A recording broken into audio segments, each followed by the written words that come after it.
வாழ்க வளமுடன், சுகம் சூழ்க. நற்பவி நற்பவி நற்பவி இறைவனோடு இணைந்திருப்போம். பௌர்ணமி நாளில் ஸ்ரீ சத்யநாராயண விரதம் அனுஷ்டிப்பதால் ஏழ்மை நீங்கி செல்வம் பெருகும், பயம் நீங்கி மன அமைதி பெறும், பக்தர்கள் விரும்பிய கோரிக்கைகள் நிறைவேறும், புத்திர பாக்கியம் கிடைக்கும் என்று ஸ்காந்த புராணம் கூறுகிறது. பெருமாள் எத்தனையோ வடிவங்களில் அருள் செய்கிறார்.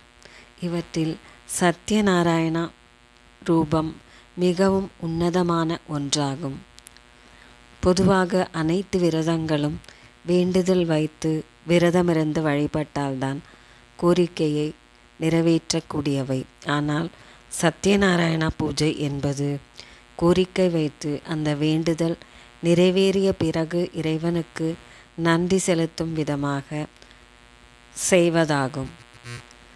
சத்யநாராயண பூஜை மந்திரத்தை உச்சரிக்கும் போது வீட்டில் வளர்ச்சி உண்டாகும், வெற்றி உண்டாகும், மங்களங்கள் பெருகிக்கொண்டே இருக்கும் என்கிறார்கள் பக்தர்கள். நல்ல வேலை கிடைப்பதற்கும், பணப்பிரச்சனை தீர்வதற்கும், நோய்கள் தீருவதற்கும், குழந்தை பாக்கியம் பெறுவதற்கும் மற்றும் என்ன கோரிக்கை நிறைவேற வேண்டும் என்றாலும் சத்யநாராயண பூஜை செய்தால் அனைத்து கோரிக்கைகளும் நிறைவேறும். சத்யநாராயண பூஜை என்பது ஸ்ரீமன் நாராயணனே இந்த பூஜையை இந்த முறையில் செய்து என்னை வழிபட்டால் அவர்கள் வேண்டிய வரங்கள் சத்தியமாக கிடைக்கும் என சொல்லி எடுத்த ரூபந்தான் சத்யநாராயண வடிவம். ஸ்ரீமன் நாராயணனால் சொல்லப்பட்ட விரதம் என்பதால் சத்யநாராயண விரதம் மிகவும் சிறப்பானதாகும். சத்யநாராயண பூஜை செய்ய விரும்புபவர்கள் முதலில் தங்களுக்கு என்ன வேண்டுதல் நிறைவேற வேண்டும் என்று அதை சொல்லி வேண்டிக் கொள்ள வேண்டும். அந்த வேண்டுதல் நிறைவேறியவுடன் சத்யநாராயண விரதம் இருக்க துவங்கி பூஜைகளை செய்ய ஆரம்பிக்க வேண்டும். ஒருமுறை சத்யநாராயண விரதம் இருக்க துவங்கிவிட்டால் வாழ்நாள் முழுவதும் அதை கண்டிப்பாக கடைபிடித்தே ஆக வேண்டும் என்பதுதான் இந்த விரதத்தின் முக்கியமான விதி.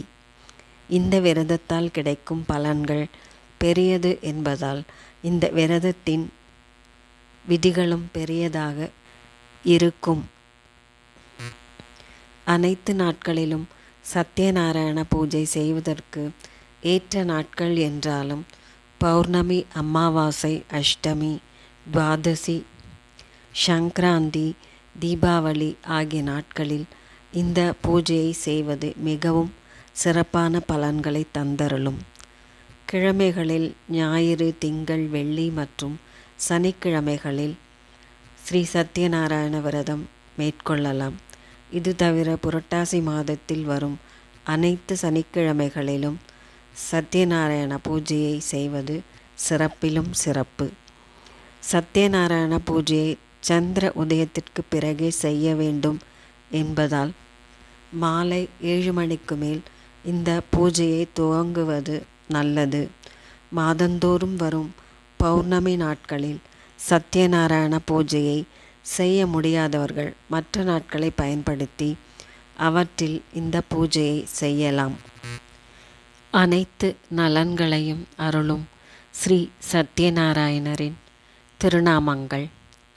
ஓம் அனந்தநாதா போற்றி, ஓம் அயோத்தி ராஜா போற்றி, ஓம் அச்சுதா போற்றி, ஓம் அழகர்மலை அழகா போற்றி, ஓம் அனந்த சயனா போற்றி, ஓம் அனந்தாயா போற்றி, ஓம் ஆலிலை கண்ணா போற்றி, ஓம் ஆதிசேஷா போற்றி, ஓம் ஆதித்யா போற்றி, ஓம் லக்ஷ்மிவாசா போற்றி போற்றி, ஓம் கார்வண்ணா போற்றி, ஓம் காளிங்க நர்த்தனா போற்றி, ஓம் கருடவாகனனை போற்றி, ஓம் கோவிந்தா போற்றி, ஓம் கோபாலா போற்றி, ஓம் கோவர்த்தனா போற்றி, ஓம் கோகுலவாசா போற்றி, ஓம் கேசவா போற்றி, ஓம் மாதவா போற்றி, ஓம் மதுசூதனா போற்றி, ஓம் மலையப்பா போற்றி, ஓம் மாயவா போற்றி, ஓம் முகுந்தா போற்றி, ஓம் பத்மநாபா போற்றி, ஓம் பரமாத்மா போற்றி,